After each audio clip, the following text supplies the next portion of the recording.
Et quand cet homme s'est rapproché de la famille et qu'il est rentré dans la portée de la lumière des phares de la voiture, ils ont réalisé qu'il portait un couteau.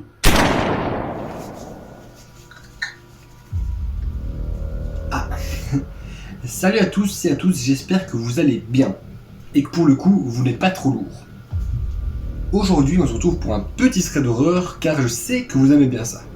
Du coup si vous aimez les animaux, je précise bien les animaux avec un grand Z, les animaux, restez bien jusqu'à la fin de cette vidéo car Natacha n'aurait pas su nous raconter son histoire si elle n'avait pas adopté un animal. Donc voilà, je te conseille bien de rester jusqu'à la fin de cette vidéo. En fait, c'est pour le watch time. Merci. Du coup, on commencera le thread quand j'aurai tapé 3 fois dans les mains. Natacha adorait le camping quand elle était petite.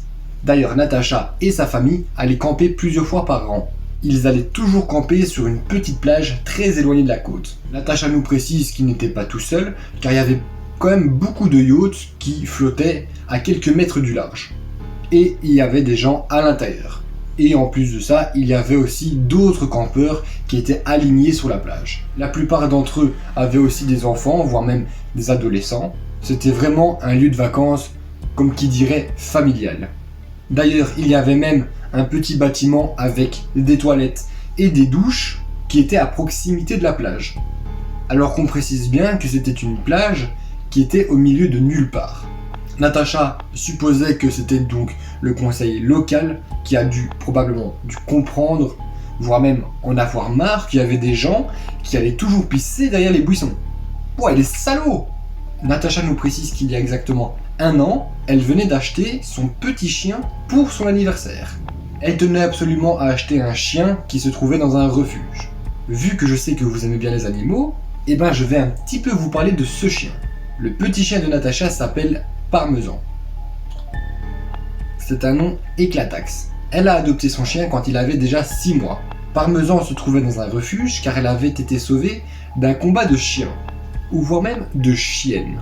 Elle ne connaît pas la race exacte de Parmesan, mais sa meilleure amie estime que c'est un mélange entre Lurchers et de Staffies.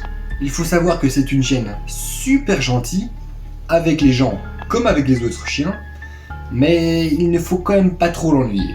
Du coup, au moment du voyage, elle avait Parmesan depuis quelques mois.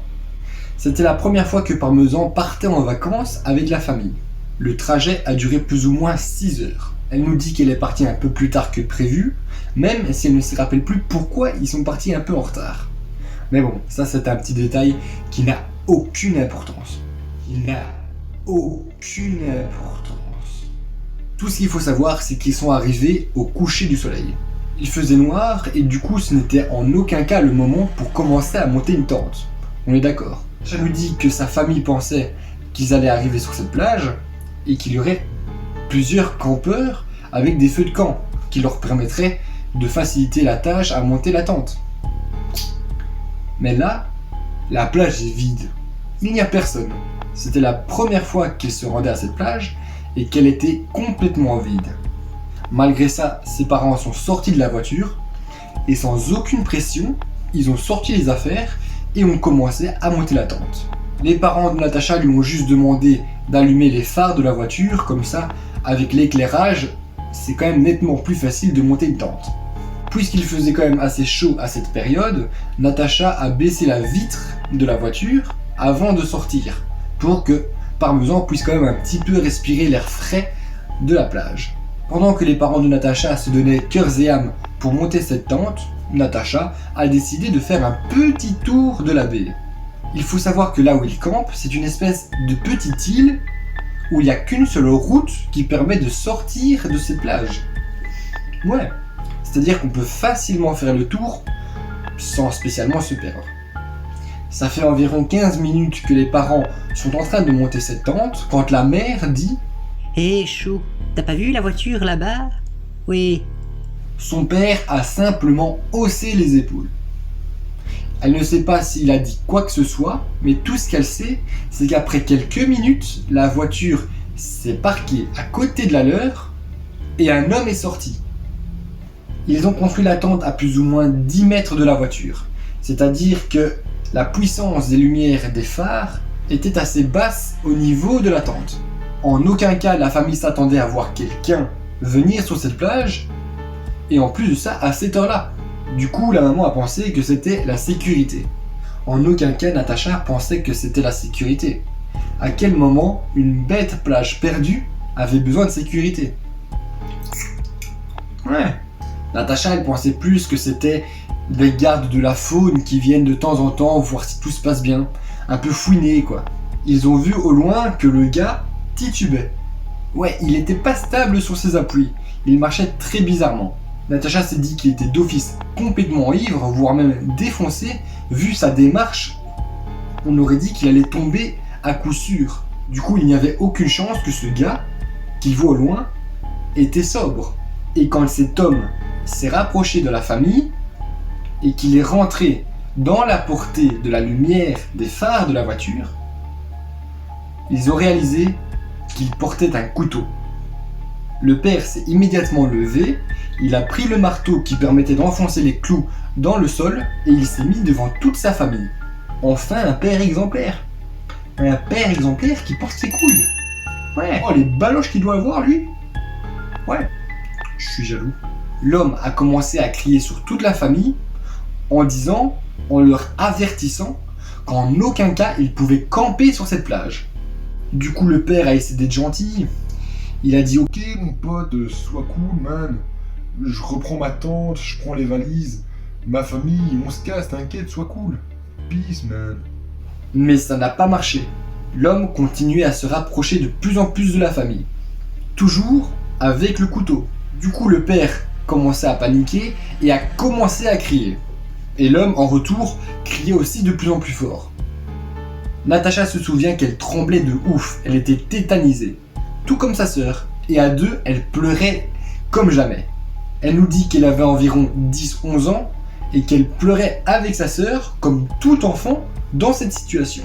Elle était persuadée que ce type et son papa allaient se battre. Mais ce qui est triste, c'est que pour elle, son papa n'avait aucune chance de gagner. Oh la sale gosse. Oh sale gosse. Zéro confiance en son papa. Super. Sale garce. Pendant ce court instant, Natacha a pensé à un max de trucs. Elle s'est dit qu'à tout moment il allait tuer son papa, puis il allait tuer sa maman, et pour terminer, il allait tuer elle et sa sœur. Ouais, un truc de ouf. Mais ce n'est pas du tout ce qui s'est passé. Tout à coup, un éclair noir comme un loup fonçant sous sa proie nous a tous pris par surprise. Mais surtout l'homme au couteau. À ce moment-là, Parmesan était le super prédateur de l'homme au couteau. Elle le tenait bien par le bras et le serrait super fort. Parmesan mordait tellement fort que la veste était complètement déchirée et la peau de l'homme était déchiquetée en dessous. Il a donc laissé tomber son couteau par terre. L'homme a commencé à donner des coups de pied à Parmesan, à lui donner des coups de poing et finalement a réussi à lui faire lâcher son bras. L'homme a ramassé son couteau, s'est dirigé directement vers sa voiture, il a allumé le moteur et a tracé le plus vite possible. Là, Parmesan ne l'a pas suivi. Elle est restée près de sa famille pour les défendre. Aussi vite que possible, toute la famille a ramassé les affaires, ils ont démonté la tente, ils sont tous rentrés dans la voiture et se sont cassés aussi le plus vite possible. Ouais. Natacha se rappelle qu'elle avait vite fait inspecter Parmesan pour voir s'il était blessé ou quoi que ce soit. Mais non. Parmesan était super bien. Elle n'avait aucune blessure. Elle avait juste le museau en sang. Et là, Natacha a remarqué que la fenêtre était beaucoup plus ouverte que ce qu'elle ne l'avait laissé. Natacha a donc pensé que quand Parmesan a entendu les cris, elle a commencé à paniquer et, en faisant exprès ou pas, mais ça on ne le saura jamais, elle a parvenu à appuyer sur le bouton pour faire descendre la fenêtre assez basse pour qu'elle puisse sauter et venir en aide à sa famille. C'est vraiment un coup de génie pour un chien. Ou voire même pour une chienne. Mais le truc, c'est que ce n'est pas la fin de l'histoire. Mais toute la famille tremblait de ouf de ce qui venait de se passer. Le petit problème, c'est qu'il était tard.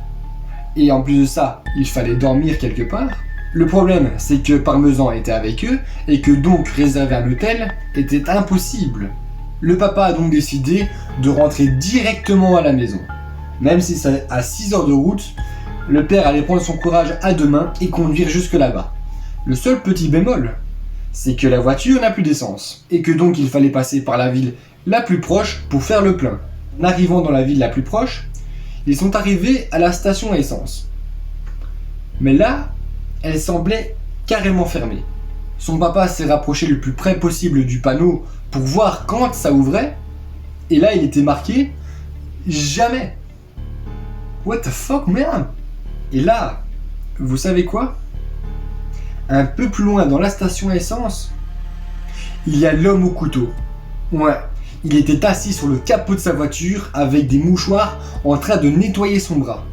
Ça sentait la merde.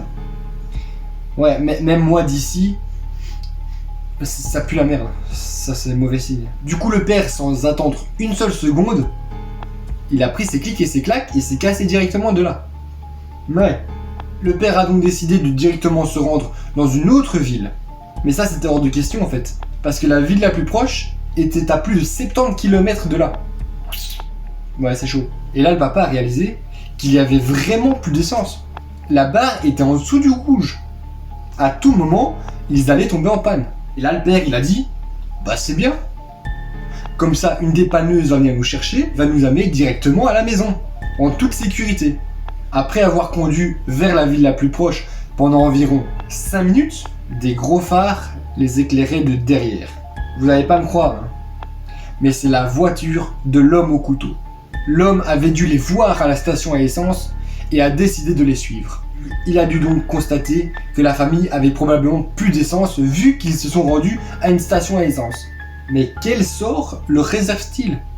Natacha nous dit que la demi-heure qui a suivi l'arrivée de cette voiture a été la demi-heure la plus longue de sa vie. Elle était en stress total, comme tout le monde dans la voiture. Ils avaient tous conscience que la situation actuelle était extrêmement dangereuse. Mais après 55 km de poursuite, sur l'autoroute, l'homme a utilisé une autre sortie. Tout ça pour ça, le compteur de carburant indiquait 0. À quel moment tu peux rouler sans rien? What the fuck, man, again? What the fuck? Natacha nous dit qu'elle ne croit absolument pas en Dieu. Mais s'il existe, bah ce jour-là, il était là, ouais. Une fois arrivés dans l'autre ville, par miracle, je répète, ils ont fait le plein d'essence, et puis le père a décidé de directement rentrer à la maison. Natacha nous dit que elle et sa sœur ont dormi durant tout le trajet, et elles se sont réveillées dans leur lit. En fait, tout ça n'était qu'un rêve. Ah putain, je vous ai bien eu. Ouais. Avouez, vous y avez cru. Vous y avez cru à cette histoire. Ah ouais. C'est peut-être parce qu'elle est 100% vraie. Du coup, le lendemain matin, la maman a appelé la police. La policière a dit à la maman que la description de l'homme au couteau était identique à la description d'un suspect accusé pour meurtre. On ne sait pas du tout qui était ce type. Si c'était juste un psychopathe ou bien un type complètement bourré et défoncé, on ne le saura jamais. Qu'à cela ne tienne, Natacha n'en retient qu'une seule chose, c'est qu'elle aime Parmesan.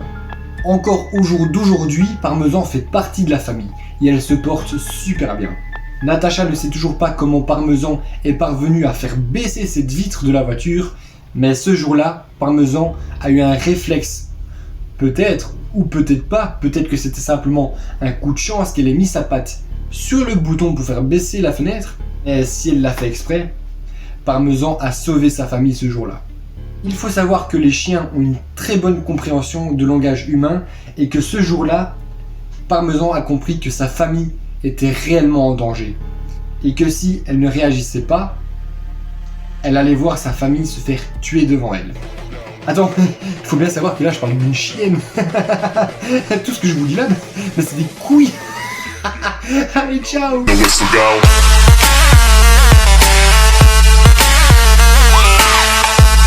Bien évidemment que non, je rigole.